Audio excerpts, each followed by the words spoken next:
Derrell, good morning to you. Hello, young lady. Nice to hear from you. And Derrell, I appreciate so much this interview today. I'm about to start the intro tape, but I just wanted to note to our audience that this interview is being conducted today, Friday, September 21st.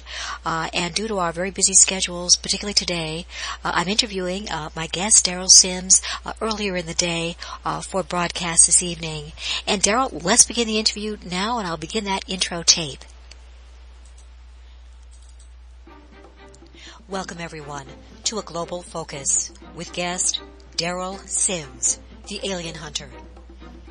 Tonight's topics: Derrell Sims' latest research findings and primary research focus on medical and scientific evidence of human and alien contact. Derrell Sims' website can be found at www.alienhunter.org.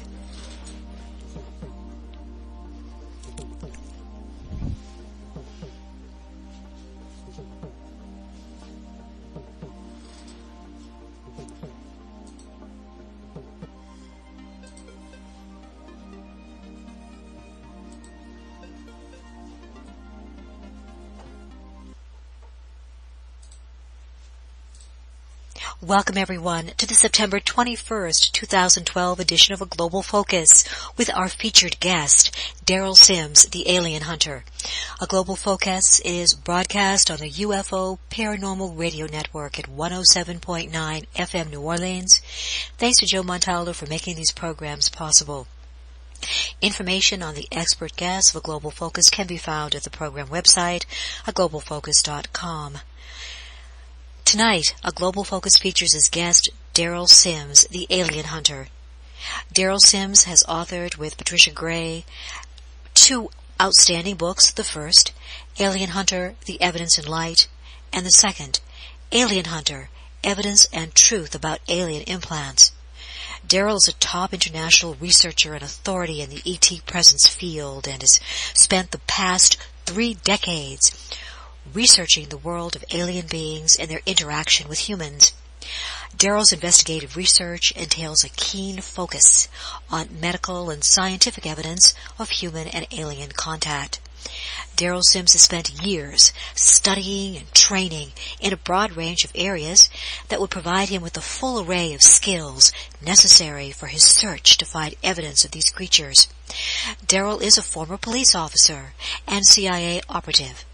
Derrell Sims' specialties include Certified Master Hypnotherapist, Master NLP Practitioner, and Board-Certified Hypnotic Anesthesiologist. Derrell's achievements have resulted in worldwide recognition with numerous awards of his expertise in the investigative, ufological, and extraterrestrial fields. Derrell's website can be found at www.alienhunter.org. Derrell, thank you so much for being our guest this evening. I'm delighted to be here. Thank you for inviting me. My pleasure. And again, I just wanted to mention to the audience that this program is being recorded a little bit earlier on the 21st due to our schedules. Derrell, what a lucky person I am to be able to interview you today. This past weekend, you gave a presentation at the UFO conference in the San Francisco area at Santa Clara. The focus and presentation, title of this excellent presentation, was Who is the Alien? His History, Our Profiling, and His DNA Tell the Story. Am I correct? That is absolutely correct, Truth. Now, Derrell, also I'd like to just start off, and I'd also like to give the later the URL for this great past conference of this prior weekend. But right now, let's start out with this question. Derrell, you believe the alien as encountered today has also visited humans in ancient and various historical eras. Could you tell us your opinions on the aliens who may be represented in both human ancient history and myth? Certainly. The fascinating thing about the alien phenomena today is that it can be easily picked at or debunked by professional debunkers, psychologists, psychiatrists, and all kinds of people. because they say, well, this is just hysteria and so on and so on. The only problem is we have been able to obtain some photography, some DNA, and other evidence that thwarts that whole view. But even more interesting is the fact that what makes it so difficult to assail is the history of the alien and the UFO phenomena in reference to mankind. You find this phenomena in every culture, in every way you can imagine. And more interesting than all that is that we have ancient photography that shows that information. For instance, in modern photography, you take a photograph with a camera, technology. But in ancient times, like very ancient, like with Native American times, they didn't take pictures because they didn't have a camera. So what they would do is see what they were looking at, and then they would chisel it in stone. It's called a petroglyph. And petroglyph is basically a photograph from a Native American point of view historically. And by that you also, in later times, have the photographs of the time, so to speak, in paintings and so on and so on. All through history you see the same picture of the same alien entities all through history in virtually every culture. That's pretty hard to debunk. Indeed it is, that confirmation in the archaeological and historical record. Now, and also, Derrell, as an aside, later we're going to be discussing some of your research, first, such as fluorescence and also the use of infrared and ultraviolet spectra to find evidence of these aliens. But back to this ancient historical and archaeological record, Derrell, do you believe the aliens use historical and biological disguises to effectively interact with the human populace of a particular era and culture? I think that you are on the right track in making that assertion. They certainly have covered their tracks in terms of who they are and misrepresented themselves all through history. And this is something I bring up to people in the UFO conferences, is how is it that these are beings of light who function in the dark? How is it these are beings of light and beings of here to save the planet, fix the ozone hole, and do all those wonderful things, and they never did it? How is it that these are beings that are here to do some great thing or help us or whatever it is they're supposed to do, and they have not done that?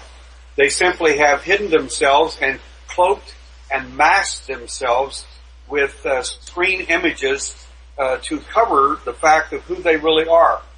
But the fact is, if you follow that trail in different cultures and look, and if you know what to look for, you will find his fingerprints all over the historical petroglyphs. You'll find him in paintings. You'll find him in the consciousness of people as they discuss it, even historically.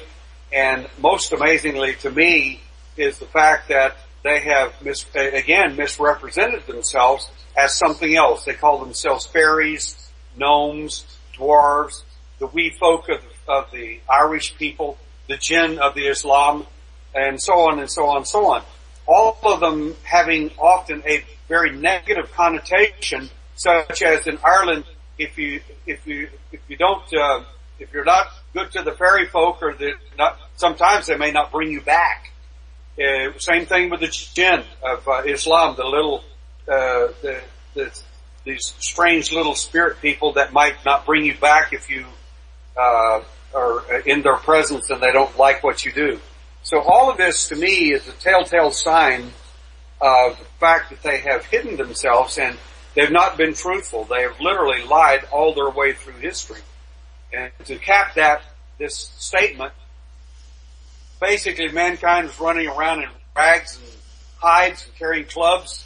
Now today, we're carrying a laptop and an iPad, and we think we're so much smarter, yet we're buying into the same whopper that we were told 6,000 years ago.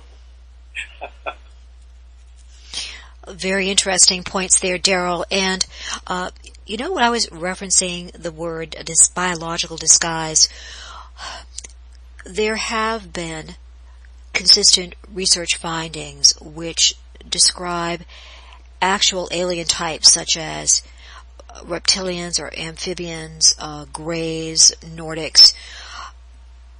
Would you agree that these beings do have physicality? They are corporeal, but they might perhaps be serving a common agenda, and they might be part of the really excellent hierarchical concept you have. Am I correct that someone who sees a reptilian actually is seeing a reptilian in physicality, but he might belong to a particular hierarchy? Could you explain on this? I know you can do a much better job than I. Well, that's why they have me on, Therese. Good. Great. Okay. They're very little. The fact is, I think you're right on target. When you see these entities, number one, I'll be very specific about that for the research types out there. And I've told this to abductees many, many times. I told them this weekend at the conference. I said, if I took a photograph of the entity, and let's say I could take a photograph of you, standing next to you in your event, and you drew a picture of that same entity, there would be a little bit of discrepancy. You would see him a little bit differently because he still has the same controls over you that you may not even be aware of. He would look very, very similar, but not exactly. And to reference that, we have got many drawings from people, and what's more amazing is we have gotten some actual photography from a professional who actually photographed several of these entities, in my opinion, a mantis being and a gray type entity, and they are a little different than the drawings. They really are, but they are astoundingly effective, and they look very similar in that respect. But there are some differences. As to the entities themselves, you are seeing a corporal being. You're seeing something that is quite real. They leave, as Dr. Carla Turner and her husband would have gladly shown and did show me and others in their presence, cuts, scars, and claw marks, literally, where the reptile had torn at her husband, for sure. And this shows the physicalness of the entities and the physicalness of the beings themselves, which attests to the fact that they are, in fact, entities of some type. And I use the word entity, and we'll cover that later in the conversation, why I use the word alien occasionally, because people can identify with that. But the fact is, in my opinion, they're not alien whatsoever. They are, in fact, entities, and they're made, constructed, for the purpose of interaction with mankind. Very intriguing comments. Now, at the present time in the ufology field, there is a discussion ongoing as to the aspect that some of these aliens might be from other dimensions. And we also have brilliant researchers such as Craig Lang, who also notes this type of other dimensional possibility from reviewing the cases of patients who have contacted him. Do you think that this is an ultra-dimensional influence? Could it be both? Could it be both physical, cosmic, and also ultra-dimensional? Yes, that is a statement that is yet to be proven. However, I would like to, with the information we do have, make a little bit different spin on that subject. I think the dimensionality that we encounter, that, in other words, you see them coming in and out of a light form or this or that, some amazing use of craft or some other thing. My thesis on that is that dimensionality, if we use that term, for me at this present time, is the mode of travel, not where they're from. And the reason I say that is, generally when you see a sphere, as an example, coming toward you, if it is hard-edged, and I don't mean a UFO necessarily, I mean a smaller, much smaller thing that might be coming towards you, maybe the size of a golf ball or even as big as a small car. Many of these, in fact, are, if they're hard-edged, are actually probes. Not necessarily a UFO in the classical sense that we might speak of. And if that image, that sphere, or whatever that imagery might be, is fuzzy-edged, often that is the entity in transit. Again, we're speaking about his modality of travel, not where he's from. Now, to cap that a little differently,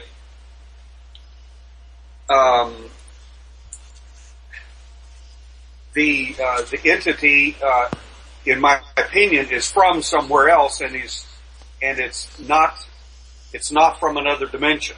He's from the local neighborhood, and I mean they're very close. And I believe I have sufficient evidence to warrant that from a NASA point of view, because we have some NASA film footage of that. But again, the question is, are they terrestrial or extraterrestrial or other dimensional? The modality of travel to me is dimensional in that aspect. In other words, they're using something else other than what people would normally use in space travel, as an example. And they don't always use that modality, but they do sometimes, for sure. But other times they will literally arrive and come from somewhere in 3D and get here in 3D and never go to that modality of travel of dimensionality. And sometimes they come from within our neighborhood, literally our solar system, and they're not coming from a planet from all likelihood, in most cases for sure. They're coming from a craft, one of which we have some film footage of, that is about 50 miles thick and about 600 miles across.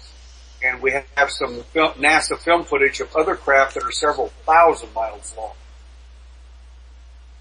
Derrell, thank you for that information. And I'd also like to stress to our audience, some of whom might just be members of the general public and who are not experiencers or related to experiencers, that NASA does have substantial footage according to many sources. I'd like you to explain that, and also that concept of fast walkers being tracked by the world's radar, including important systems.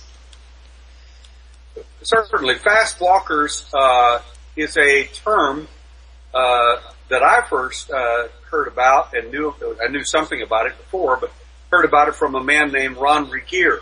And Ron Regier is a DSP satellite specialist, but there are other terms too, which are called slow walkers. Slow walker is the same thing in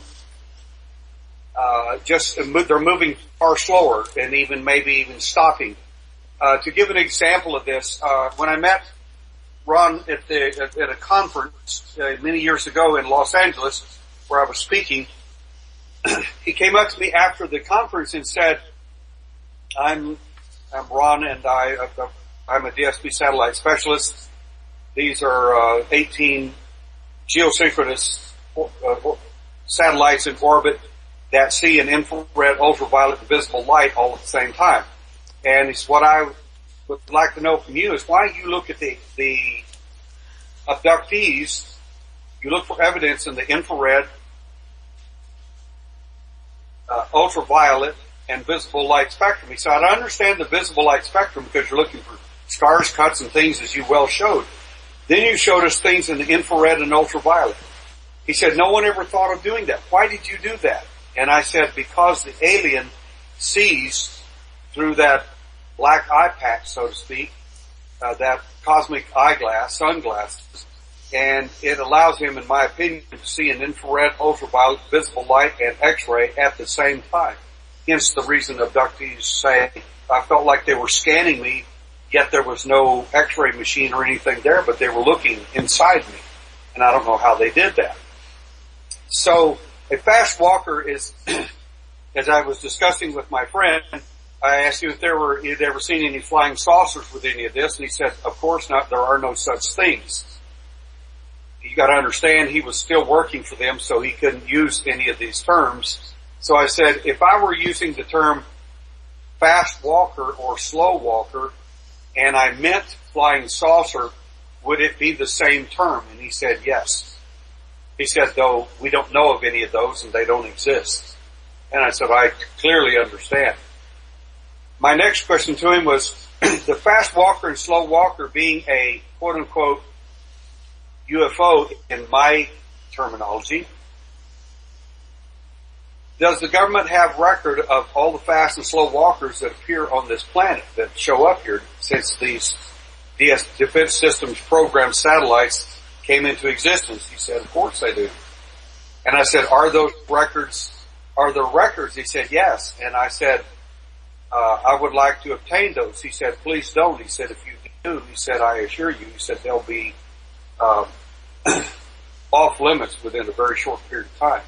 He said, tell me what you want and I'll get them for you. He said, they're perfectly legal to acquire. And the second thing, I said, are you trying to tell me that if I had the right dates, right places, right events of abductees of real UFO cases where they were taken, that the United States government in all likelihood has an entire record of that, the proper ascension, declination, time, speed, place, location of the UFO in that area? He smiled and said, yes. I said, you're telling me the United States government can prove every one of these cases that are valid? And he's got the data. And it just got worse. And I said, well, what's amazing to me is that these DSP satellites can do this and they see everything here on Earth. It kind of negates the idea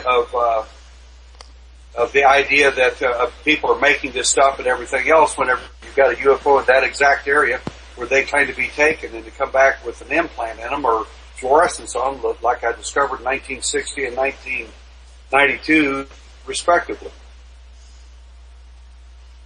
Very powerful points, and what a positive indicator as well that when there is transparent discussion on this subject, there will be further additional substantive confirmation that these abduction events and or other type of alien encounters are happening, are occurring.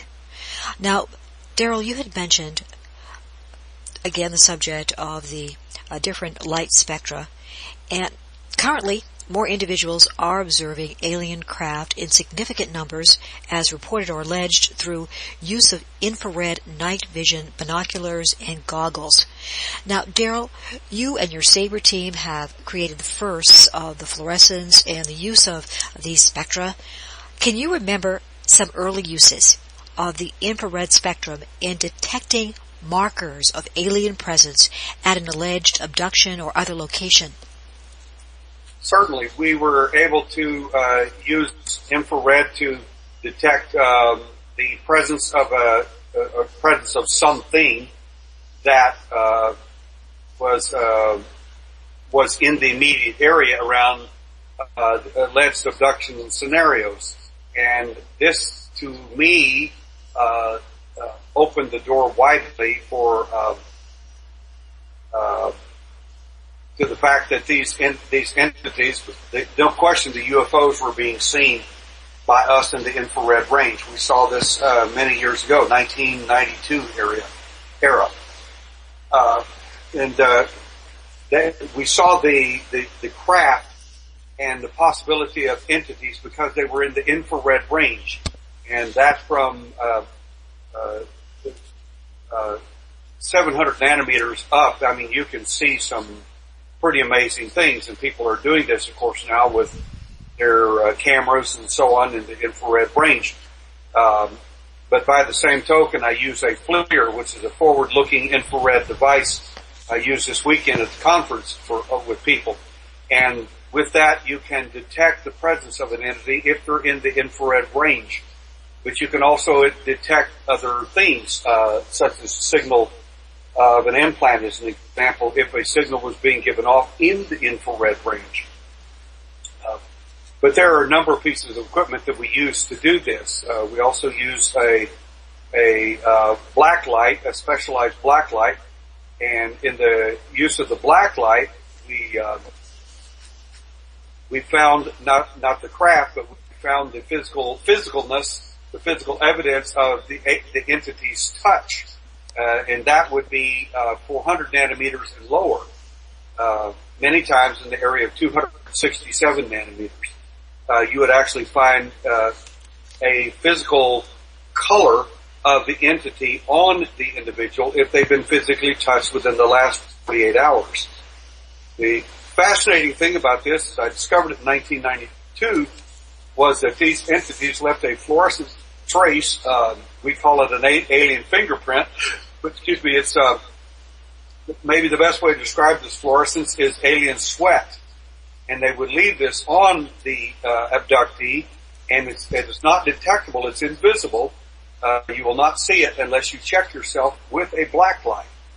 And again, this is pretty amazing stuff. Now, fluorescence is used also in the medical field for like fluorescing a carcinoma or a tumor,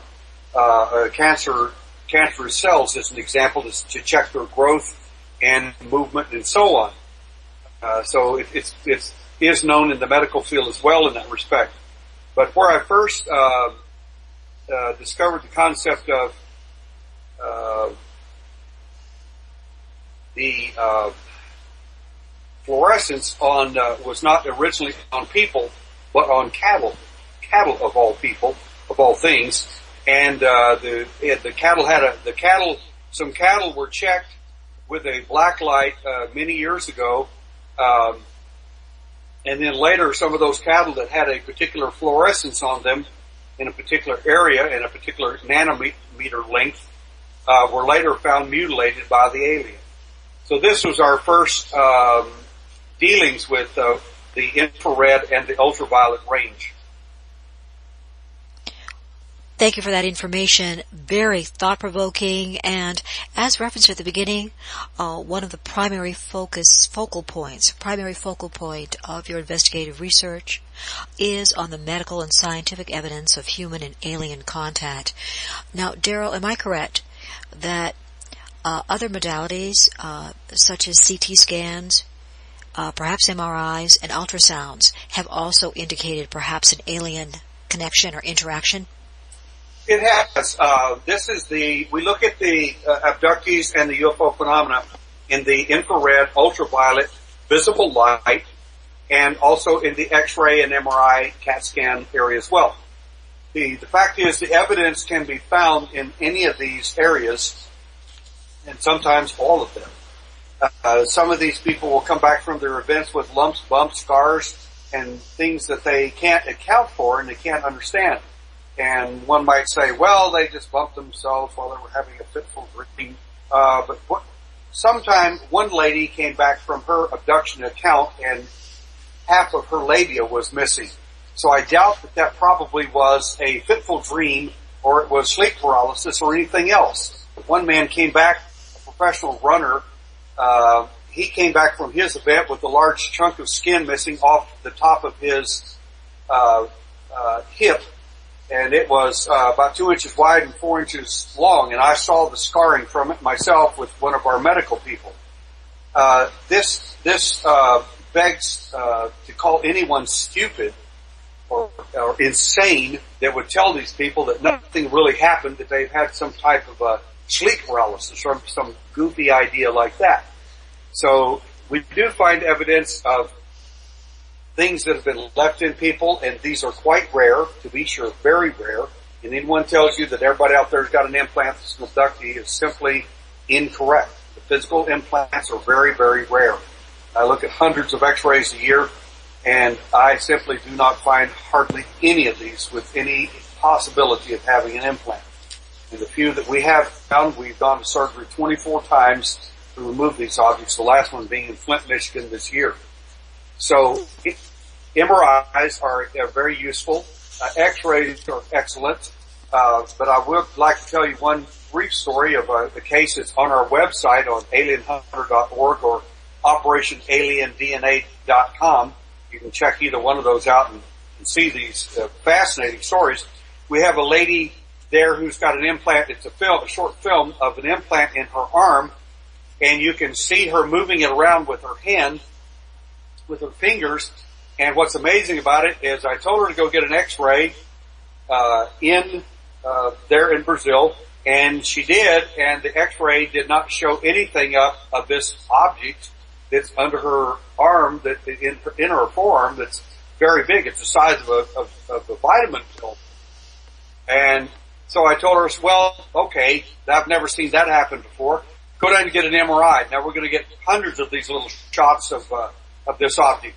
They went down to get an MRI, and it doesn't show up on MRI as well.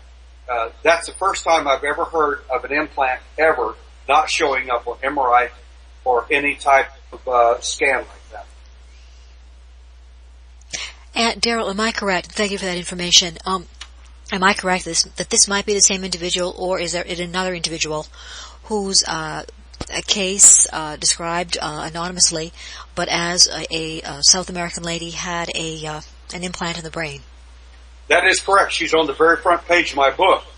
And that implant is, that's on my book, implants. That implant is it looks like a lifesaver, a white lifesaver. It obviously isn't. The second thing is that, it was discovered accidentally by a dentist.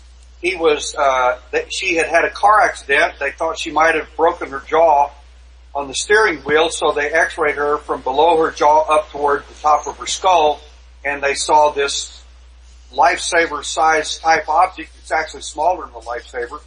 It was inside her skull, and she was, they asked her what it was, and she said, I have no idea what that thing is.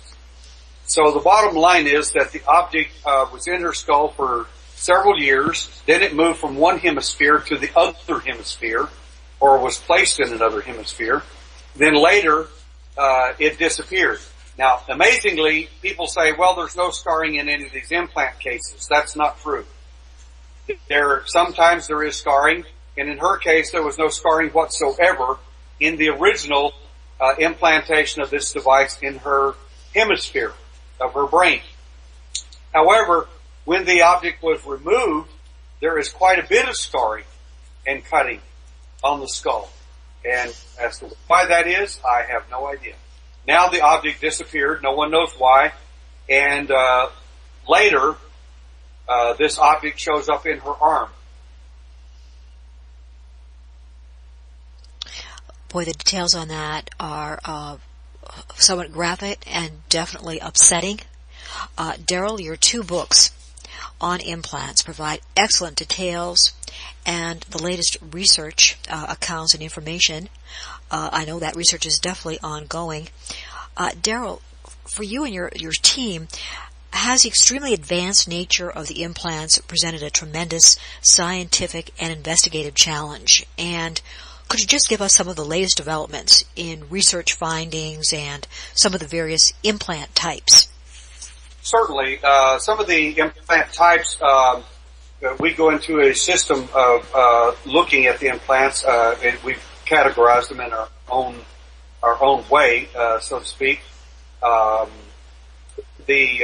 Some of the latest research alone is an individual pretty high up in MUFON came here and spent a month with me to study some of the objects that we have, and especially to look at objects inside people.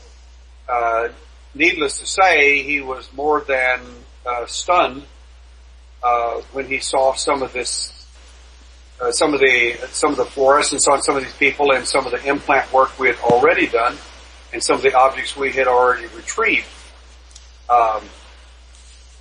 The importance of all of this to me is it shows the physicalness of these events, that in fact these people are not lying. They have been telling the truth all along, and that we're literally ready to confront this phenomena in a public forum, because we feel like that the circumstances are quite real, and just as we're just as capable of presenting this, we feel, in a public way soon in a public forum, because we still have a little more research to do. By that I mean the research is just beginning with the implant stuff in earnest, but one of the things we're doing now is not removing the objects from people. We're leaving the objects inside them, because we want to study the objects inside and see, to check various possible signatures of these objects, communication types, and so on and so on. And the studies are so fascinating of what we've already started in our collaboration that, and I don't mean to throw this out to your audience in a teasing way, but it's so fascinating. We've literally gone into a legal agreement to keep this information private until it is absolutely fully studied, and then when that information then comes out, then we will obviously make this available to everyone. I mean, that's the nature of what we do. So that part of the fascinating information is it's just incredible, and it's so exciting for me to even mention this, because the fact that we're going to be able to give people something far more than anything I think than we ever did before, because of the nature of what it is we're going after now. We're not just studying these in general. They're already well established in that sense of the word. Now what we need to do is to provide this in a format where we can do something with this rather than just talk about it, so to speak. But there are all kinds of implanted devices in these people, and some of them are little tiny gold spheres that they're 51% silver, 49% gold. We found as many as 4 of these at a time in a little girl's nose on 2 occasions. Some of them appear to be ceramic type material, like the size of a grain of sand that is egg-shaped, beautiful in formation. The end is opened. We think it housed a biological camera. It fell out of the lady's eye after a mass abduction of 8 people. We have some of these objects that are tic-tac size, 4 of them lined up in a row in the tendon, in the knee of an abductee. We have objects that are, we just removed from the patella or underneath the kneecap of a lady in Flint, Michigan. And, the surgeon who removed this, an MD of course, did not believe in any of this stuff. However, at the last minute, he decided to physically take possession of the object and not give it back to us. That was a mistake, and my attorney who was present went to great lengths to point out the error of that decision to the doctor. By that I mean, he told him, he said, they signed off on it, Mr. Sims signed off on it, you signed off on it, it all belongs to Mr. Sims and his company and the abductees, and if you don't turn it over immediately, I will own you by Monday morning. And of course the attorney released the object immediately. But I think it's amazing that these doctors who don't believe any of this stuff want possession of it. Indeed, and I have 3 related questions on this, and I just wanted to note as well to our audience that, and I hope we're not getting too much of a feedback here, that would be the wonderful team, your team of Sabre Enterprises. The Sabre team is one that, and yourself as well as key researcher and director, is a group which anyone can contact, either an experiencer, family member, or a professional who would like to contribute their services to this field.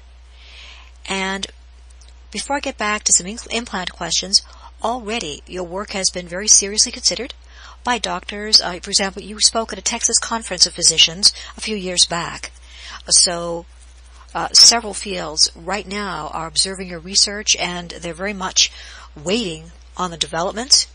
Derrell, if I'm not mistaken, your group has been one of those who have found unusual elements within these implants. Derrell, is there any unusual symbiotic or communicative link between the implants and the human body? You bring up a great point. First of all, to comment briefly on we found 11 different elements surrounding the first three objects we removed from two different people, the first four objects we removed from two different people. And those elements were rather amazing, and this was they found out by a Los Alamos Labs, and Los Alamos found these tiny little rods, turned out to be a rare meteorite from the Windbad Satin structure meteorite, and found out that the physical properties of these were some of them were harder than the hardest tool steel, and they also found a crystalline belt around one of them, which was rather amazing. Had no idea what this was for, and of course they conjecture all kinds of things.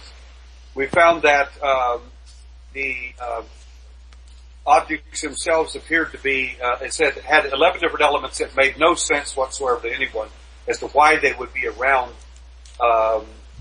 those objects. These were about a 1/4 inch long, about a 32nd of an inch wide, and one of them was in a perfect T-shaped, capital T-shaped formation. Just really amazing stuff. One of the suggestions was that the crystalline belt might be part of something used to communicate with by these objects to the alien, so to speak. Number one, we think that the communication that occurs is in most likelihood of a different signature, and that signature, whatever it is, and we're not prepared to discuss that at this time, whatever those signature or signatures might be, are amazingly effective for the alien to communicate with the implant, and thereby the implant may, in effect, possibly communicate with the human. Some of the things that the implants seem to be good for, from the alien point of view, is that they may, in fact, be there to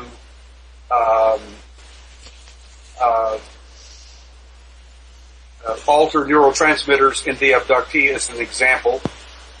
They may be there to, specifically those neurotransmitters might be serotonin, dopamine, potassium, and so on. And of course, to what end it can be better answered by psychopharmacologists, and their response has been, and in my opinion, would be, a simple answer, and that answer is that anyone that tampers with your neurotransmitters literally runs your show. They are in fact in charge of you if they choose to be, and they are in fact probably using that for that particular control.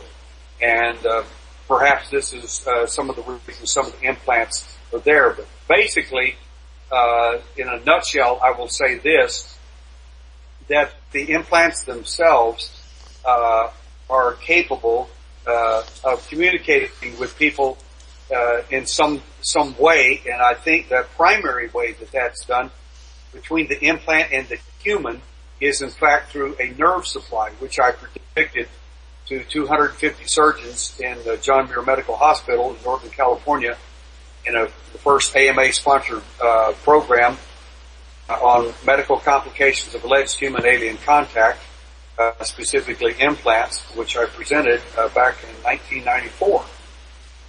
Curiously enough, as I went to this conference in San Francisco this weekend, the same doctor who brought me to all these doctors and surgeons that were there, 250 of them, to listen to this presentation.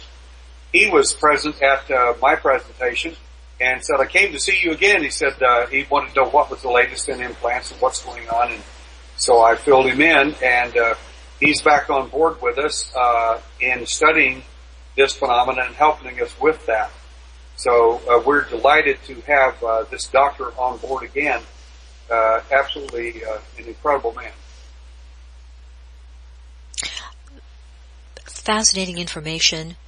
And Derrell, before my next question, any professionals or other individuals who would like to contribute services or time to your organization, can they contact you directly at your site? Also experiencers or contactees or family members with questions, can they contact you right at www.alienhunter.org? They can contact me exactly at the alienhunter.org or at Operation Alien DNA. Just click on the Alien Hunter or my email there, and I will get your email. I answer all my emails that I actually get. If for any reason I don't answer your email me again because I didn't get it. Anyone, professional or otherwise, can reach me there.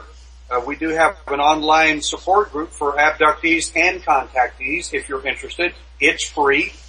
We don't charge anything for the services that we do. Our work is philanthropic. The surgeries that we do, I pay for these out of my own pocket or get doctors to help me as best they can. And some of them do incredible work for us.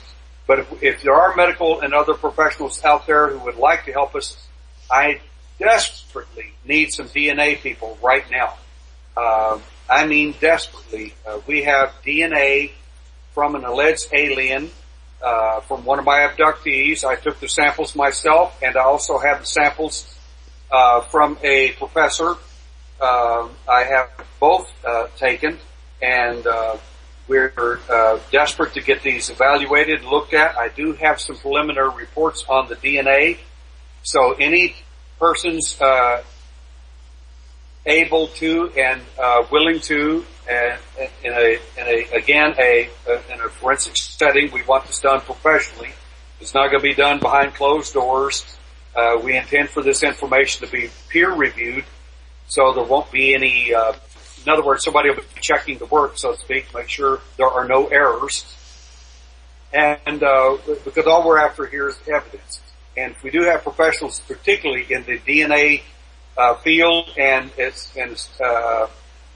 you would like to assist or help us in this direction, we would be more than delighted to have you. So please contact alienhunter.org or operationaliendna.com, and we would be more than happy to respond to you. We have things that are coming up this year in the area of implants alone that are amazing, to say the very least, and we have some things, in my opinion, that are absolutely potentially frightening. And I can't discuss that yet because, again, I am under agreement not to. It involves all of our work concerning the implants.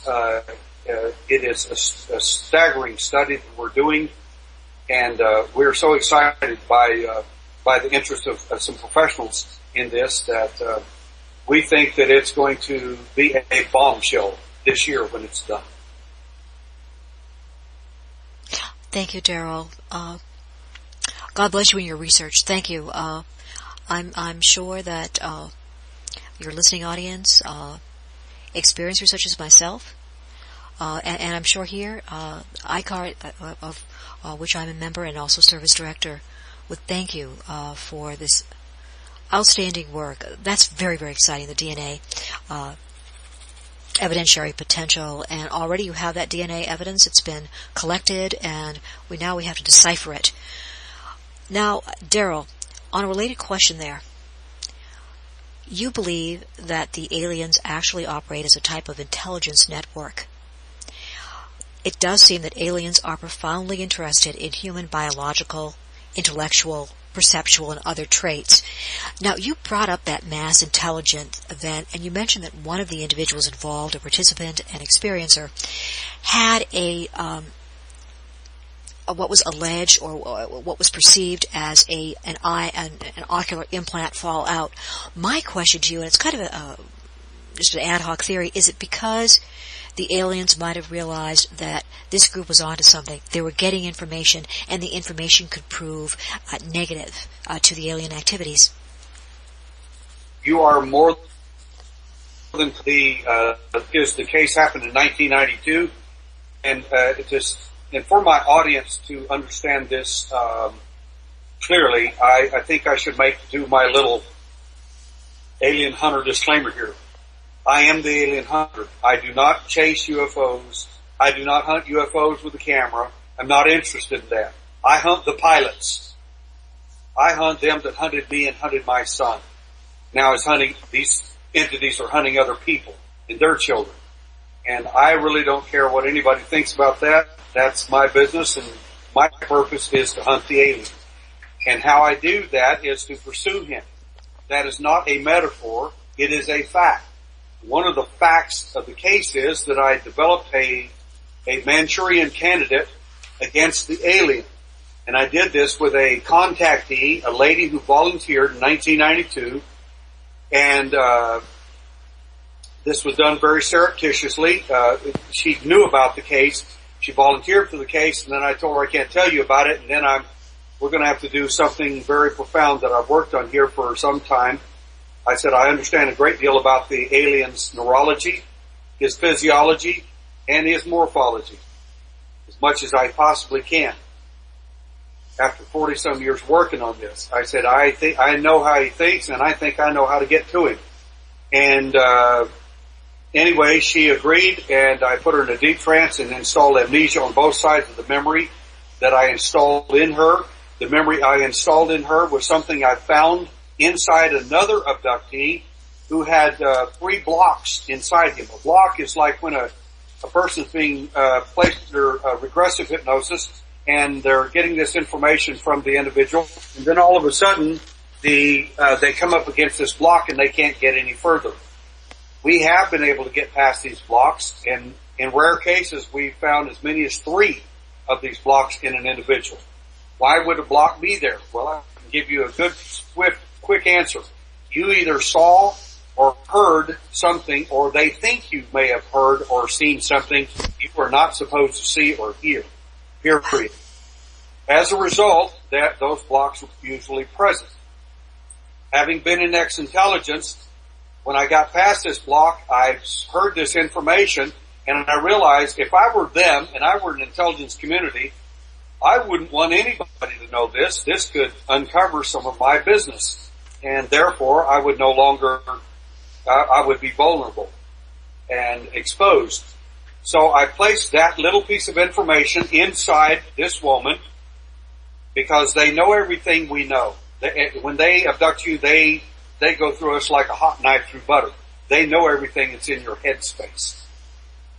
So I placed this in there and installed amnesia on both sides of the memory. So she couldn't find it and he couldn't get it. This was all a test to see if it would work. I set this information to go off in his presence when he got within 20 inches of her, which I knew he would. At that point, when she came out of her trance, she came instantly out of her trance when he got very close to her in her next encounter about a month later, and she blurted out this information. And she said for the first time in 30 years, she's on 33, in 30 years, it's the first time I ever saw him have a visible sign of emotion on his face. He was horrified by what I said. Number one, because he knew that information didn't come from her, and he couldn't find out where it came from because of the installation I had in her. And number two, it bothered him because it was a breach in something. We did not know what. I didn't know at the time because I wasn't there. Long story short, we had a mass abduction of 8 people in 2 states and several cities. 2 of the top people abducted was this lady, obviously, and the second one was my senior investigator, where they intended to find out exactly why I did what I did and how did I do it. Well, he didn't know because I didn't tell him. I don't tell abductees things like this. I just do them. And it's with their permission, of course. The point is that a massive craft of 50 miles thick, 600 miles across, and we have apparently the video of it. The smaller craft took all these people to this larger craft where, in my opinion, that's the alien cosmic G implant where the manufacturing goes on of these entities. They make, manufacture, or clone or hatch these individuals there for the purpose of interaction with mankind. So in effect, the alien out there that we're seeing is not actually alien at all, and I'll talk about that later if you want. They're from here. And there's good physical evidence that they are. So the bottom line is that we did use an intelligence technique to get to these individuals, and somebody much bigger than the alien showed up to get upset about it. And they wanted to know how I did it, why I did it, and so on. Well, too bad about that. And we're going to do more than that, obviously. I am the alien hunter. This is what I do. It's not a metaphor. It's an experience. It's not who I am. It's what I do. Very well said, Derrell. I have several questions pursuing those topics, and before I do, I just wanted to mention that this particular program is being broadcast on the network directed and owned by Joe Montaldo, who is International Director of ICAR. ICAR, too, has done excellent research in the field, and I think you'd strongly agree with me here, Derrell, that Joe Montaldo believes that the aliens' agenda is their own. Now, if I'm incorrect, I will definitely, put a little comment on this tape archive otherwise, but I've always understood him to believe that the aliens' agenda relates to their own purpose. So right now I have 2 or 3 questions for you, Derrell, on the alien agenda. And now this is just you as an expert host, and I'm just the little interviewer here. Derrell, first of all, do you feel that the aliens are genuinely concerned about nuclear proliferation and the dangers of nuclear contamination of the environment?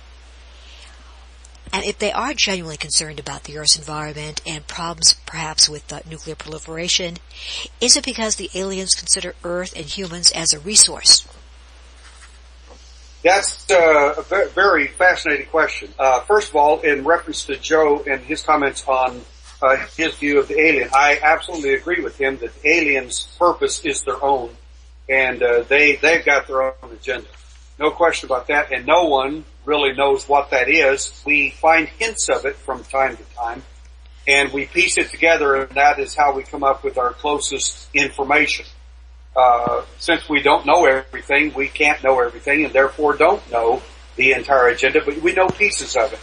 And Joe's done some great research, and he's a good man, and I appreciate the work that he's done. He's a great guy. The second part of the question, does the alien care about, let me reference this in a very special way, a generic way, anything? No, they don't. The alien doesn't, in my view, as me as an individual, he doesn't care much about anything except his survival because of the fact he isn't in charge of anything. The problem is, we in the UFO field, and I'm putting my little UFO hat on now, I can only see with one pair of eyes. It sees UFO stuff. It sees flying saucers, aliens, and so on. It can't see more than that because it doesn't have any other eyes. And in seeing with those eyes, I understand the question. But since I have 7 different hats, or to put it in another way, 14 different sets of eyes to look at this phenomena, and have for 40 years, a medical hat, a spiritual hat, a Native American hat, a science hat, a profiler's hat, and so on and so on. All these are different sets of eyes. Some of them don't even agree with each other's what they're seeing, but that's irrelevant. The important thing is they see what it is that they need to see from their perspective, and then I can use all that. So with the UFO hat on, obviously, it only has one set of eyes, so therefore probably that's a really good question. But when I put on my intelligence hat and other hats and look at all the data for 40 years, it doesn't even make sense. The alien is basically he's made, hatched, or cloned for the purpose of interaction with humankind. He doesn't care what happens to mankind. All he cares about is his own personal survival. That's the bottom line. And he works for someone else, is my point. Now the question is, does his boss or bosses, whoever they may be, Do they care? Probably, yes. So if the alien cares, it's only because somebody else cares, or because it's part of the game or part of the scam that he's running. The alien, in my opinion, doesn't know the whole story. He only knows the part of the story that he's involved with and for what it is he does. And that is the collection of sperm, eggs, and other kinds of evidence and certain kinds of interaction. He's involved, if you want to consider some of them are literally tape recorders to record the passions of individuals, their sexuality, their passions in fear, passions in other things, for the purpose of replaying it to someone else who literally enjoys that sort of thing. Pain, passions, and so on of human beings, because they don't have that. And I don't mean the alien, I mean he's a tape recorder recording it for someone else higher than he is. Again, it goes back to their bosses, not necessarily who they are. Powerfully said there, Derrell. Now, I have a question for you, and it's really from my own heart here. Derrell, one of your hats is that of an investigator. Well, you're an investigator regardless into this field, both the wide and individual spectrum. But you have the knowledge as a former policeman of criminal matters. In cases, you indeed served as a police officer for several years. You also have been in the military. Pardon the rambling question. Just to sum it up, do you believe that some of the activities conducted or reported as having been conducted by aliens are definite transgressions of human freedoms? I have two hats in that area. Thank you for bringing that up. The first hat is a private investigator hat, which I've had for 30 years. The other hat is a cop hat. Now that one's tough. That one's in the area you don't mess with it. On a personal level, as an example, as a private investigator, I've arrested and or had charged 42 felonies in the last 3.5 years against people who steal money from people, or people who steal from corporate circumstances. My point being is that, again, I walk the walk. I don't talk the talk. There's more to the speech than what we say. When I say I'm after the alien, I mean it. Concerning the cop hat, the answer to your question is abduction is a crime. It always has been, always will be. Look, if we want to put the UFO hat on again, if I go to the aliens planet, if there was one, and I don't think there is, but if there was, and I go to that planet, do you think that I will be held accountable to their laws or statutes or methods of whatever it is they do? Well, the answer is, of course you will. If I violate those, I will probably be punished accordingly. Of course I would be. Second question, and an obvious one. If they come here and violate our laws, should they come under the same scrutiny? Amazingly enough, people with their UFO hats on generally say no. Why, they're superior to us, so why should they be subject to anything? Well, I have news for you. They are. And if they get caught, they're going to go to, I doubt that there's an alien jail, but if there was, I would put him there in a minute. The fact is, they're probably not going to get caught and tried for anything. But the fact is, what they've done is a violation of any sensible person with a violation of human rights. Whenever somebody cuts a piece of you off or installs an implant in you, if the government did any of this stuff, I guarantee you there would people be out there in droves in massive riots talking about the crimes against humanity, and rightfully so. However, if you're only about 3 foot tall with large bug eyes and you're a cosmic skinhead, you can do whatever you want to. And no one seems to care or mind that you did it. Well, I care and I mind, and many abductees do. So to break this down for you a little differently, number one, there is an MO, which means the success of a crime. That means that we make a distinction between a crime scene analyst and a profiler. Anyone trained in police techniques can literally analyze the MO of a crime scene. That's basic analysis. It takes a real profiler to examine the signature. When I say signature, what do I mean? any criminal, and that includes, and we're specifically referring to the alien here, has a ritual. The ritual, it by definition means it is a subtype of a signature and is sometimes called the ritual signature. It literally means the fundamentally unusual behavior or the needs or patterns of the offender. And the third level of this is the signature itself, which is the trademark or the calling card, which reflects a compulsion on the part of a criminal or an alien that go beyond the committing of the crime, let's say of abduction, to the expressing himself in some particular way that reflects the personality. Not the whole personality in some psychological sense, but something literally about the addictive, repetitive, or the compulsive-oriented part of the personality of the one who's doing these acts. And the big shock and surprise here for all people out there hearing this for the first time is this. The signature of this strange trademark, this expressive, compulsive, addictive part of the personality, the one who does the crime, isn't necessarily the alien who did it. It's the one who sent him. The alien could care less about any of this stuff. He's doing it because he's told to, he's created to do so, manufactured to do so, cloned to do so, or hatched to do so. That is what he does. But he does it for someone else, and that's the big bombshell of this whole thing. Someone else is calling the shots, and it's that addictive personality. It is that fundamental needs of the offender that's showing up in our profiling that we're finding on these events. We're not finding the culprit to be the alien. We're finding the alien to be like in a mafia situation, some lieutenant or some lower grade individual doing the bidding of someone higher than him calling the shots.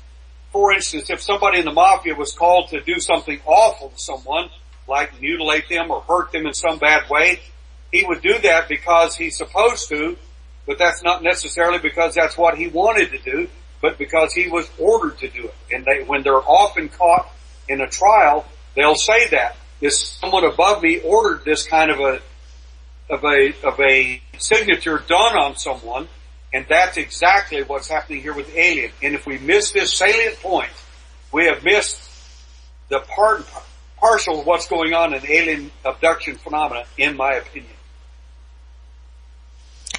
Very strong arguments there. Now, Derrell, I'd like you to explain to the audience here, if you could, case accounts where experiencers have noted strong indications of beings, creatures, who actually seem to be directing the perpetrators of some of these actions, the alien perpetrators of some of these actions. If a hypnotist will ask, many hypnotists do a good job and asking questions to their abductees and so on, but sometimes they miss things. And I'll give you an example. You know, this is a great hint for those hypnotists out there listening. We've done some fairly incredible work, and others have too. But again, I hunt them. I'm not interested in hypnotizing somebody to find out some information. I'm interested in getting information so I can use it on the alien. I hunt these individuals, and that's what I do. Again, it's what I do. It's not who I am. If the hypnotist, when they're doing hypnosis on an individual, or an individual who is in a UFO event, or they know one's coming up in the future, or suspect that's the case, will ask these questions, you will come up with some fascinating information. If you're an abductee, always look and sense to see if someone else is on that craft that you cannot see, but you will sense that they're there. On the other hand, if you're a hypnotist, when you're asking these people, is anyone present there? And they'll say, yes, two little guys at the end of the table, one at my head, or whatever they're describing, or five of them, or whatever. They'll tell you all about them, and so on. One of the things you might want to ask is there anyone else there that you don't see? And many times you'll get this answer. Oh yes, the one that's hiding over there, we can't see him. Well now, the question is, who is that? That's the guy that's running the show. In my opinion, that is, he is usually alien or alien related, but does not want to be identified in these crimes called abduction. And in my opinion, he's hiding out specifically, and he's not going to let you see. There are some head entities that are involved in this that you don't get to see very often. But the one who hides out, that many abductees understand, they sense him, or they may see a little part of him or just a glimmer of him in the dark. He will be in the background. Sometimes some of these people even describe a bear-like or a hairy creature in the background. This is often Sasquatch himself, because they're part and parcel of this show as well. And he's not supposed to be seen on the craft, because he's not supposed to be an alien. But he'll be there. But the entities that are higher than the alien, or higher than the ones we've just spoken about, these are the ones that, for the most part, only under the rarest occasions will you ever see them. And if you do see them, they will not show up in the literature. And the amazing thing is that there are a few rare people who have seen them. And the ones who have seen them have wished to God that they didn't. Not because they're horrific to see, particularly, but some of them are, but more particularly because of the damage that they will do to you for making that error. Intriguing information. Derrell, now we're 1 hour and 11 minutes into this interview. I have there two more question areas. Could we go to about 1 hour 35 or 1 hour 40, or should we take a break now? We are on air as I speak. I'm sorry, we're being recorded as I ask this. I'm fine to go on until your break. Excellent. And that will be about 1 hour 35 minutes or 1 hour 40. It's now 1 hour 12 minutes. Before we head to the topic of what an experiencer can do, what proactive steps they can take if confronted with these experiences, I was very interested as well, Derrell, by the fact that your research strongly indicates a possible alien interest in the human capacity to fight for their own species sovereignty. Are there research indicators that the aliens are particularly intrigued by the human capacity at self-defense and preservation of human free will and self-determination at both personal and cultural levels? There, on a personal level, it is astounding to me that abductees, that's not a correct statement, that many contactees give up their humanity. They will give up their humanness. They will give up mankind. And I hate to say this, but we find it over and over and over. In lieu of the alien's agenda. They will do what the alien says. They will obey. They will not, if they're told, if they're in the intelligence area, and they are a quote-unquote contactee, in many cases, they're going to give that information up to the alien. The abductee, on the other hand, will fight, and I can better describe this in this way. A contactee is a person who has been contacted. They may not have been abducted much or often, but they've been contacted for sure. The contactee, in my opinion, experiences after a while alien Stockholm syndrome, and they become a pawn of this phenomenon. And they will do whatever the bidding is of the aliens, the entities. They will. And that includes betraying mankind or even themselves, if necessary. This is part of the programming of contacteeism. Hence, you'll find them doing everything in the world, from channeling to anything you can imagine to try to stay in contact with their captors. On the other hand, and I call these people, and to make sure people don't think I'm disparaging these people, I am not. I'm just saying these are the facts. What I am saying is this. that these individuals are like honeybees to me. They're kind, they're sweet, they're gentle people for the most part, and they don't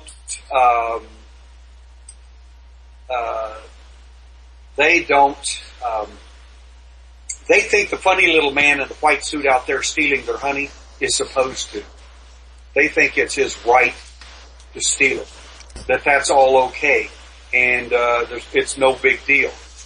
It is a big deal, and it's your honey, whatever it's called.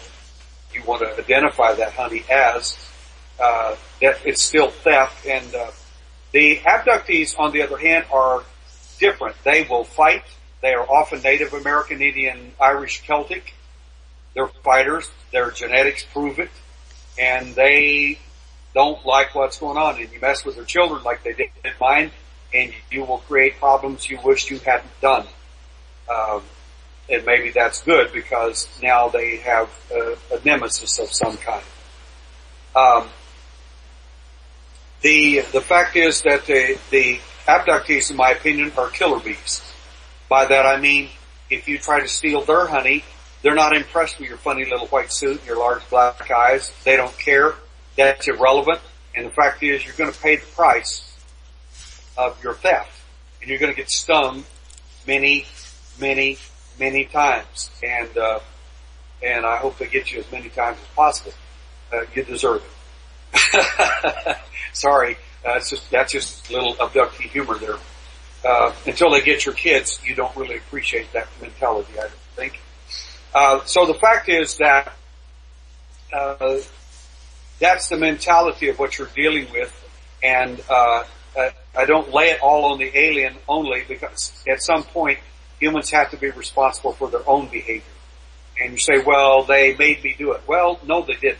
They programmed you to, but you went along with it. When you don't rebel, if the Red Chinese came in here, or the Russians came in here and did the same thing to Americans and put you in a re-education camp, you're still ultimately responsible for your own brain. I'm sorry, people can't just go out and fry it for you. And you say, anything I do now it's all their fault. It's not mine. I don't buy that. You're still responsible for your own life. And I think the alien is upset with human beings that are abductees, that are Native American, Irish, Celtic in particular, because of the fact that I don't think they're here to change us into little honeybees.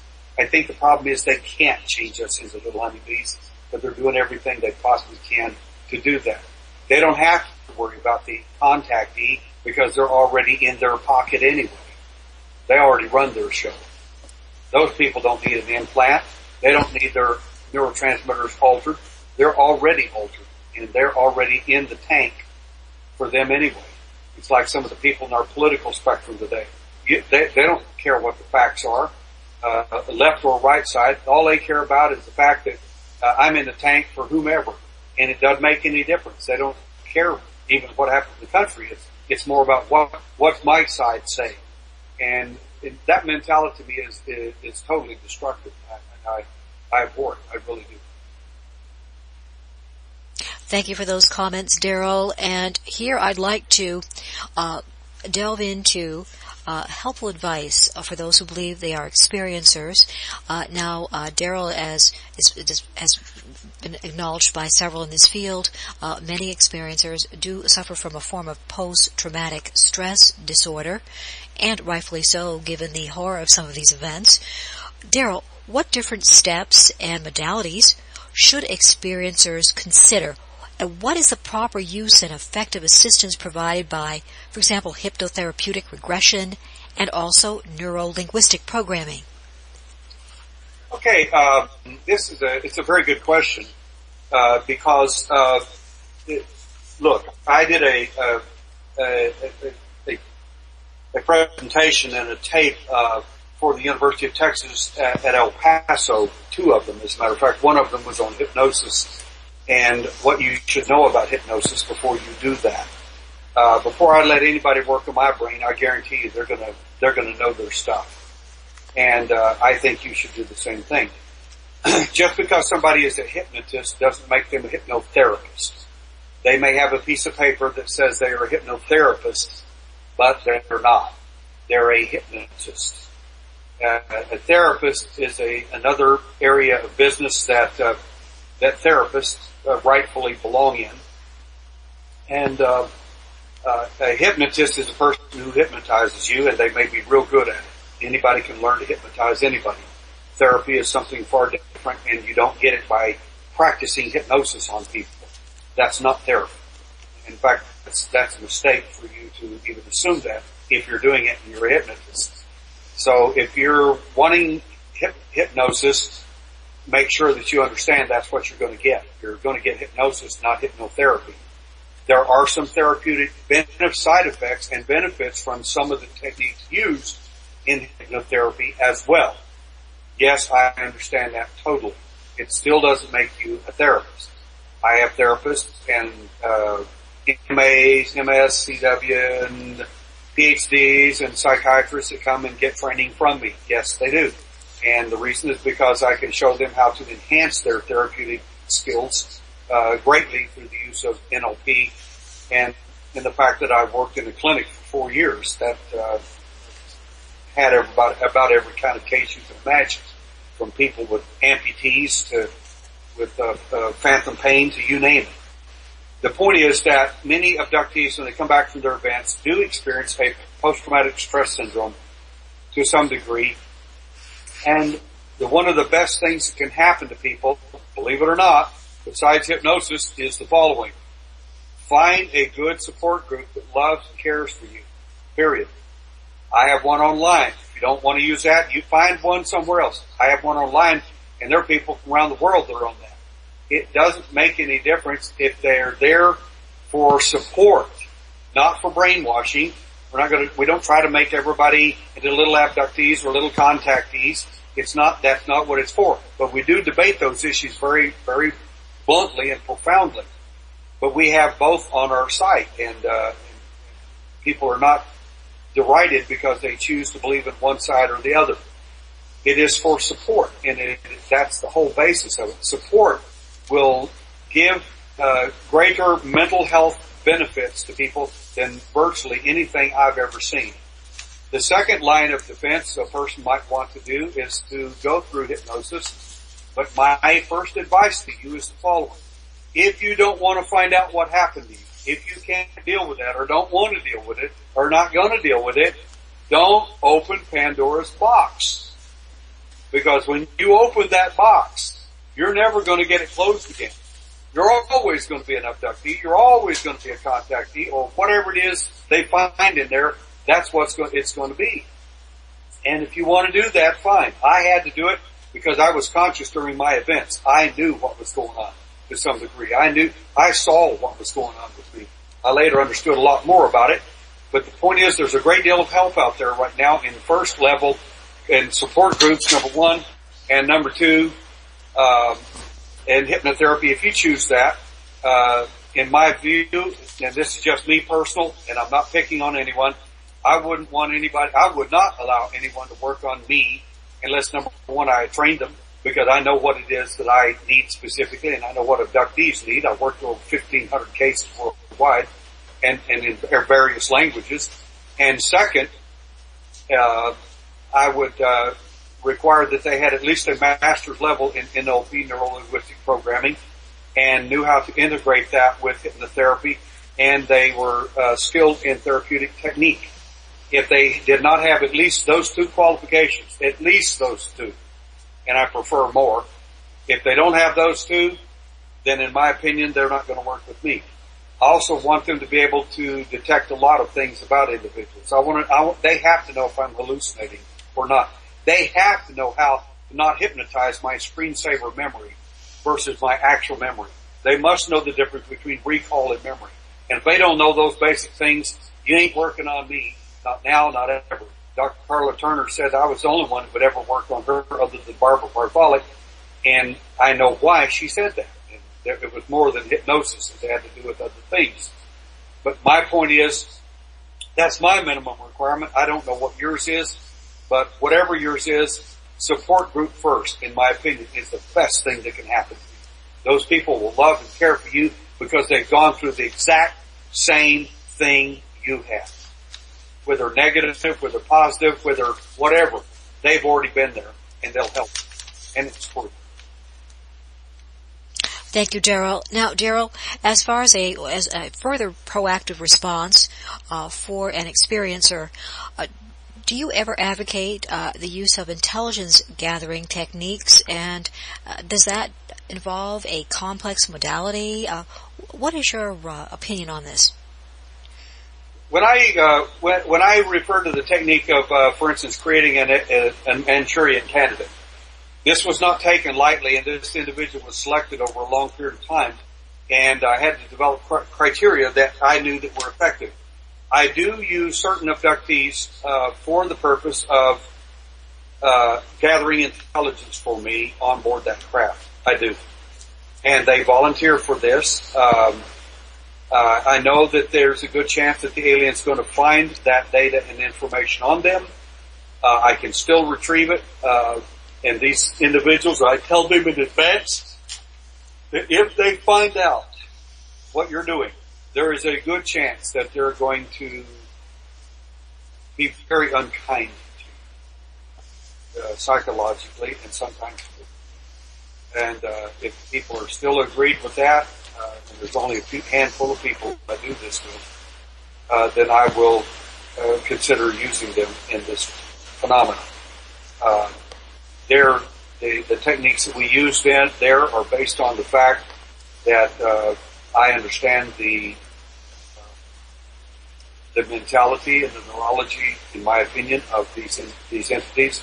I think I have proven that to myself over and over by the mere fact that we came back with great intelligence that produced, in one case, a mass abduction of 8 people in 2 states and several cities, and a craft showed up 50 miles thick to 600 miles across. That is no small feat. And the bottom line is I got to them. And me and the individual, and of course they weren't aware of what they were doing. But the point is that this is actionable intelligence, and these entities are not godlike. They are not all-powerful. They make mistakes, and we can capitalize on them if we know what we're doing. So yes, I do that in that way. I do enjoin anyone on board that craft, who's going to be on board that craft, or if you think you are, to start watching out for things. And there are simple techniques that you can do to even thwart your abduction if you don't like it. Some of them are quite amusing, and the alien gets real upset with them. Believe me, they will.